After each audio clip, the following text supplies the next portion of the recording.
So let's can you guys walk us through maybe like a specific example where this has been in play? Because it's been around for a while, right? This isn't something brand new that we're all trying to figure out. It's just that they've updated the ordinance. So can you give us an example of this actually in play? Yeah, we did some research through the Chicago Cityscape platform on 4 different neighborhoods, and we can actually run you through these numbers. So we're going to talk about Auburn Gresham, Albany Park, the greatest of all Chicago neighborhoods, Uptown, and Roseland. So in Auburn Gresham, that has about 14,000 properties or pins, let's say. Under the new ordinance, there's 11,796 that are eligible for the new TOD ordinance or policy. Previously, there's only about 7,600.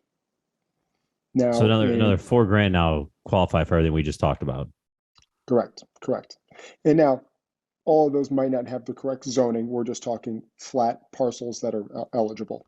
Yep. Now, in Albany Park, currently there are about 9,625 under the new ordinance. Previously, there's about 5,500. So you're looking at about another 4,000 in Albany Park as well. Looking at Uptown, not as big of a change or shift in Uptown at all, in fact. There's about 18,203 right now under the current ordinance and 18,154 in the previous ordinance. Uptown is also a very heavily transit-served location or destination already. And Stephen will take a little bit of a deeper dive in the Roseland example, but this is where we saw one of the biggest changes. There's about 16,000 pins in Roseland. Under the current ordinance, or the new and updated ordinance, there's about 13,110 that are eligible for the TOD bonus. Previously, there was only 2,200. So you're looking at a change in over 10,000 parcels in Roseland alone. So with Roseland specifically, and such a big jump in numbers, is that have anything to do with the new red line extension that's going to extend past 95th Street now?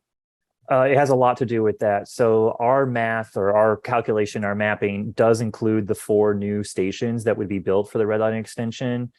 And which keeps moving along. Like every few months, there's an announcement like we just achieved this milestone in getting, commitment from the federal government for so much money to help build it. And so now the city is working through a transit TIF to provide the local match to the federal government's grant.